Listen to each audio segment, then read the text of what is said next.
வணக்கம். Assignment 4 by Bharani. Career options without NEET. இந்த அசைன்மெண்ட்ல வந்துட்டு கொடுத்துருக்க டாபிக் வந்துட்டு வித்தவுட் நீட் என்னென்னலாம் ஆப்பர்ச்சுனிட்டிஸ் இருக்கு அப்படின்றத பத்தி தான். ஏன் நம்ம இந்த ஆப்பர்ச்சுனிட்டிஸ் போறோம்னா, நிறைய பேருக்கு தெரிஞ்சது வந்துட்டு எம்பிபிஎஸ், இன்ஜினியரிங் இந்த மாதிரி மேஜர் டாபிக்ஸ் பத்தி தான் தெரியும். அவங்க ஃபோக்கஸ் பண்றதும் அதை பத்தி தான் ஃபோக்கஸ் பண்ணுவாங்க. ஏன்னா அவங்களுக்கு கிடைச்ச நாலேஜ் வந்து இந்த மாதிரி தான் இருக்கு. பயாலஜி, இன்ஜினியரிங் இந்த மாதிரி தான். ஆனா இப்ப இருக்க குழந்தைங்களுக்கு இதை தவிர்த்து மற்ற வாய்ப்புகள் நிறைய இருக்கு அப்படின்றதும் தெரியணும். இப்ப நீட் எழுதாம என்னென்னலாம் படிக்கலாம் அப்படின்றத பத்தி பேச போறோம். இதுல வந்து ஒரு 8 கோர்சஸ் பத்தி மட்டும் நான் லிஸ்ட் பண்ணிட்டு அதுல 2 கோர்சஸ் பத்தி மட்டும் நான் கொஞ்சம் பேச போறேன். சரி, ஏன் இந்த ஆப்ஷனுக்கு போறோம் அப்படின்னு பார்த்தோம்னா, ஸ்டூடெண்ட்ஸ் எல்லாருமே வந்து ஒரே மாதிரி ஆட்டிடியூட் இருக்கிறவங்க கிடையாது, ஒரே மாதிரி திங்கிங் இருக்கிறவங்க கிடையாது.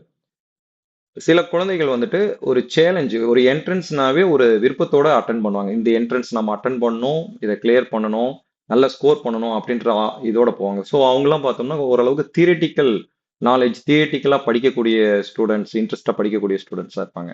அதுலயும் ஒரு சில குழந்தைகள், மற்ற குழந்தைகள்லாம் பார்த்தீங்கன்னா ப்ராக்டிக்கல் நாலேஜ் இருக்கக்கூடியவங்களா இருப்பாங்க. இந்த ப்ராக்டிக்கல் நாலேஜ் இருக்கக்கூடிய குழந்தைகள் வந்து பார்த்தீங்க அப்படின்னா அவங்களுக்கு இந்த என்ட்ரன்ஸ் அதெல்லாம் அவ்வளோ பெருசா ஈடுபாடு இருக்காது. பட் ஆனா உங்களுக்குன்னு ஒரு தனி திறமைகள்லாம் இருக்கும். அதை வெளி கொண்டு வரணும்னு எதிர்பார்ப்பாங்க. அப்ப வந்து இந்த மாதிரி என்ட்ரன்ஸ் அது இதுன்னு இருக்கப்ப அவங்க தடுமாறிக்கிட்டு பயந்துட்டு விலகி நின்றுவாங்க. இப்ப அவங்களுக்கும் தெரியணும், இந்த மாதிரி இல்லாம நம்ம திறமைகளை வெளி கொண்டு வரதுக்கு நீட் இல்லாமலேயே மத்த கோர்சஸ் இருக்கு, அதுல வந்துட்டு நம்ம ஷைன் பண்ணலாம் அப்படின்றது அவங்களுக்கு தெரிய வரணும். முதல் விஷயம். ரெண்டாவது என்னன்னு பாத்தீங்கன்னா, இப்ப ஸ்டேஜஸ் இருக்கு. ஸ்டேஜ் 1, ஸ்டேஜ் 2, ஸ்டேஜ் 3, ஸ்டேஜ் 4 அப்படின்னு இருக்கு. இப்ப டாக்டர்ஸ் எடுத்துக்கிட்டோம் அப்படின்னா எம்பிபிஎஸ் முடிக்கிறாங்க, அதுக்கப்புறம் மேற்படிப்பு படிக்கிறாங்க, அதுக்கப்புறம் பிஹெச்டி பண்றாங்க, அதுக்கப்புறம் ஹையர் ஸ்டடிஸ் அந்த மாதிரிலாம் நிறைய பண்ணிட்டு அதுக்கேற்ற மாதிரி சேலரிஸ் வாங்கிட்டும் இருக்காங்க. இப்ப இருக்க காலகட்டங்கள் என்ன ஆயிடுச்சு அப்படின்னா, எல்லாருமே ஹையர் எண்டுக்கு ஃபோக்கஸ் பண்றதுனால இங்க லோயர் எண்டு, இப்ப வந்து இந்த லோயர் எண்டுன்றது நம்ம எதை சொல்றோம் அப்படின்னா, அடிப்படை தேவைகள் இருக்கக்கூடிய செயல்களை செஞ்சு கொடுக்கறதுக்கும் ஆள் பற்றாக்குறை வந்துடுச்சு. அந்த ஜாப் ஓப்பனிங்ஸ் நிறைய இருக்கு, அதுல யாரும் இல்லை. இப்ப அதுலயும் சேலரிஸ் அதிகமா வர ஆரம்பிச்சிச்சு. அதனாலதான் வந்துட்டு நாம இந்த மாதிரி விஷயங்களும், அடிப்படையா இருக்கக்கூடிய விஷயங்கள் என்னென்ன இருக்கு அப்படின்றத பார்க்க போறோம். சரி, ஓகே. இப்போ வந்து நாம வந்து நீட் எழுதாம என்னென்ன கோர்சஸ் பண்ணலாம் அப்படின்னு பார்த்தோம் அப்படின்னு பாத்தீங்கன்னா, பிஎஸ்சியில் எடுத்துக்கிட்டோம் அப்படின்னா பயோடெக்னாலஜி ஒரு 8 மட்டும் நான் இப்போ லிஸ்ட் பண்றேன். Biotechnology, microbiology, nutrition and dietitian எல்லாமே பிஎஸ்சியில். Medical laboratory technology, BSc genetics, biomedical science, bachelor of physiology, இந்த மாதிரி நிறைய இருக்கு. இது மாதிரி லிஸ்ட் அவுட் பண்ணிட்டே போகலாம். இப்போ நாம் இதில் வந்து 2 பத்தி மட்டும் பேச போறோம். முதல் வந்துட்டு பயோ டெக்னாலஜி, அதுக்கப்புறம் மைக்ரோபயாலஜி பத்தியும் பேசலாம், அதுக்கப்புறம் பிஎஸ்சி அக்ரிகல்ச்சர். ஓகே. இப்ப பயோடெக் அப்படின்னு எடுத்துக்கிட்டோம் அப்படின்னா நிறைய டெக்னாலஜிஸ், பயாலஜி ஓரியன்டா நம்ம என்ன சொல்றது, ஒரு genetical engineering, molecular biology, bio informations இந்த மாதிரி எல்லாம் பார்க்குறப்ப பயாலஜி ஓரியன்டா இருக்கக்கூடிய ஜெனட்டிக்கல் சேஞ்சஸ் இதை பார்க்கணும், அதை மாற்றி வைக்கணும், அதுல ஆராய்ச்சி பண்ணணும். இந்த மாதிரி விஷயங்கள்லாம் இதுல செஞ்சு மாற்றங்களை உருவாக்குறாங்க பயோடெக்னாலஜில. இது வந்து பாத்தீங்கன்னா ஒரு பேசிக் லெவல் இருக்கு, ஒரு ரிசர்ச் லெவல்ல இருக்கு, சயின்டிஸ்ட் லெவல்ல இருக்கு. ஸோ இதை படிக்கிறப்ப வந்துட்டு நமக்கு நிறைய ஜாப் ஆப்பர்ச்சுனிட்டிஸ் வருது. அதே போல பிஎஸ்சியோட நிக்காம ஒரு ரிசர்ச் ஓரியன்டா பண்றப்ப நல்ல ஸ்கோப் இருக்குங்க, நல்ல தேவைகள்லாம் இருக்கு. நிறைய லேப்ல தான் இவங்க ஒர்க் பண்ற மாதிரி இருக்கும். ஒரு டெக்னாலஜி நுணுக்கமான விஷயங்கள்லாம் அவங்க பார்த்து பார்த்து பண்ற மாதிரி இருக்கும். ஸோ இது வந்து பாத்தீங்கன்னா ஒரு ப்ராக்டிக்கல் ஓரியன்ட் மைண்ட் செட் இருக்கக்கூடிய குழந்தைகளுக்கு வந்து இது ஒரு சேலஞ்சாகவும் இருக்கும், நல்லாவும் பண்றதுக்கான வாய்ப்புகள் இருக்கு. இது வந்து குழந்தைகள் இதையும் சிந்திச்சு இதை தேர்ந்தெடுக்கலாம். இப்ப பயாலஜி ஒரு இந்த மாதிரி ஒரு பிஎஸ் எம்பிபிஎஸ் முடியல, வேண்டாம் இந்த மாதிரி போலாம் அப்படின்னு யோசிக்கிறவங்களும் இருக்காங்களே, அவங்களுக்கு இது ஹெல்ப்ஃபுல்லா இருக்கும். மைக்ரோபயாலஜி அப்படின்னு எடுத்துக்கிட்டோம்னா மைக்ரோ ஆர்கானிசம்ஸ், இப்ப இன்ஃபெக்ஷன் வர்றது, ஒரு டயக்னிஸ், அதாவது பாக்டீரியா, வைரஸ் இந்த மாதிரி விஷயங்கள்லாம் இருக்கு. இப்ப பிளட் இருக்கு, பிளட் செல்ஸ் எடுத்து பார்க்குறாங்க. இத பத்தி நிறைய படிக்கிறாங்க. ஏன் அப்படின்னு பார்த்தீங்கன்னா, இப்ப இருக்க காலகட்டங்கள்ல நமக்கு உடல் உபாதைகள் அப்படின்றது அதிகமாயிட்டே வருது. அது எதனால வருது? ஏன் வருது? அப்படின்ற ஆராய்ச்சிகள் செய்யக்கூடிய காலகட்டத்துல நாம இருக்கோம். அப்படி இருக்கும்பொழுது இந்த மைக்ரோபயாலஜி எடுத்து பண்றப்ப, இது ஓரியன்டடா ஒரு பர்ட்டிகுலர் ஃபீல்டை எடுத்து ஒரு பாக்டீரியா இல்ல வைரஸ் இந்த மாதிரி விஷயங்களை எடுத்து பண்றப்ப அதுக்கு நிறைய ஸ்கோப் இருக்கு.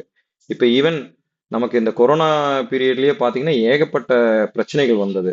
அதுக்கு வந்துட்டு நிறைய டாக்டர்ஸ், நிறைய ஹாஸ்பிட்டல்ஸ் பயங்கரமா போயிட்டு இருந்தது. ஹாஸ்பிட்டல்ஸ் இடமே பத்தல. பேசிக்கா ஹெல்ப் பண்ணக்கூடியவங்க யாருமே இல்லை. ஏன் வந்தது? எதுக்கு வந்தது? இந்த மாதிரி ஒரு காலகட்டங்கள்ல இந்த இது ரொம்ப உதவியா இருந்தது. ஒரு ரிசர்ச் பண்ணி என்ன இது அப்படின்னு பாக்குறதுக்கு. அப்புறமேட்டு நம்ம அக்ரிகல்ச்சர் அப்படின்னு போனோம் அப்படின்னா, பிஎஸ்சி அக்ரிகல்ச்சர். அக்ரிகல்ச்சர்ல வந்து பாத்தீங்கன்னா ஒரு பிளான்ட் எடுக்கிறோம். அதை வந்துட்டு நம்ம மாடிஃபை பண்றோம்.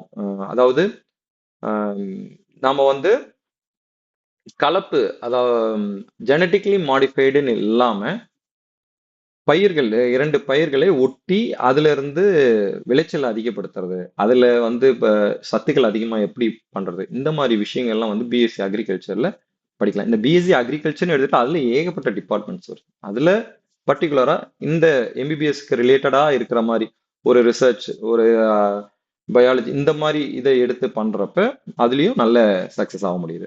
இந்த மாதிரி நிறைய விஷயங்கள் நம்ம சொல்லிட்டே போகலாம். ஒரு டயட்டிஷியன், ஒரு நியூட்ரிஷன், இந்த மாதிரி விஷயங்களையும் நாம எடுத்து படிக்கலாம். அப்புறமேட்டு பாத்தீங்கன்னா இன்னொரு முக்கியமான விஷயம், ஃபார்மசி. ஃபார்மா பண்றாங்க. அது ஃபார்மசியில வந்துட்டு நல்ல ஒரு, என்ன சொல்றது, அவங்க சுய தொழிலாகவும் சொந்த பிசினஸ் ஆகவும் அதுல வருமானமும் அதிகமா வரக்கூடிய அளவுக்கு இருக்கு. இது யாருக்கும் வெளியே தெரியறது இல்ல பெருசா. இந்த மாதிரி நிறைய ஸ்கோப்ஸ் வந்துட்டு இருக்கு. நம்ம நீட்டை படிச்சு டாக்டர் ஆகி அப்படிதான் போகணும் அப்படின்ற அவசியம் இங்க இல்லை. அவசியம் இல்லை அப்படின்னா அதுலதான் கௌரவம் இருக்கு அப்படின்ற மாதிரிலாம் இல்லை. நம்ம அதுக்கு செலவு பண்ண வேண்டியது ஏகப்பட்டது இருக்குங்க. பல லட்சங்களை கொடுத்து தான் முடிச்சுட்டு வெளியே வரப்ப நம்ம திரும்பவும் ஒரு சர்வீஸ் ஓரியன்டா நம்ம மைண்ட் செட் இருக்கும் அப்படின்னு சொல்றதுக்கு உறுதி கிடையாது. ஏன்னா எவ்வளவு நம்ம செலவு பண்ணியிருக்கோம், அதை திரும்பி எடுக்கணுன்ற எண்ணத்தோட இருப்போம். ஆரம்ப காலகட்டத்துல இருந்திருக்கலாம், ஆனா போக போக கால சூழ்நிலைகள்னால அது மாறுபடும். அந்த மாதிரி ஒரு சூழலுக்கு நாம தள்ளப்படாம இந்த மாதிரி ஒரு வாய்ப்புகளை பயன்படுத்தி நமக்கு பிடிச்ச ஒரு ஃபீல்டு, நமக்கு தெரிஞ்ச, அதாவது பிராக்டிக்கலா வரக்கூடியது, தியரிட்டிக்கலா வரக்கூடியது செஞ்சு அதுல நாம ஸ்கோப் நல்லா அடையலாம், சர்வீஸும் பண்ணலாம். மொத்தத்துல ஒரு நிம்மதியான வாழ்க்கை வாழலாம். நமக்கு பிடிச்சத படிச்சு, நமக்கு என்ன பிடிக்குதோ அதை படிச்சு அந்த துறையிலேயே போறப்ப நம்ம லைஃப் ரொம்ப பீஸ்ஃபுல்லா இருக்கும். ஒரு ஏர்னிங்ஸ் வந்துடும், ஒரு ஃபேமிலி லைஃப் நல்லா இருக்கும், நம்ம ஹெல்த் நல்லா இருக்கும், நம்ம மைண்ட் செட் நல்லா இருக்கும். இந்த மாதிரி ஏகப்பட்ட விஷயங்கள் வந்து நல்லதா நடக்கும். ஸோ நீட் மட்டும்தான் வந்து ஆப்ஷன் இல்லை, எம்பிபிஎஸ் மட்டும்தான் இல்லை. நீட் இல்லை, நீட் எழுதல, வேணாம் அப்படின்னு நம்ம டிசைட் பண்ணிட்டோம்னா அதை விட்டு மற்ற ஆப்ஷன்ஸ் இருக்கு. அது என்னென்னு பார்த்து நம்ம அதுல எதை நமக்கு பிடிச்சதோ அதை தேர்ந்தெடுத்து நம்ம படிக்கலாம். ஸோ இதுதான் என்னுடைய அசைன்மெண்ட் பத்தி. Best wishes.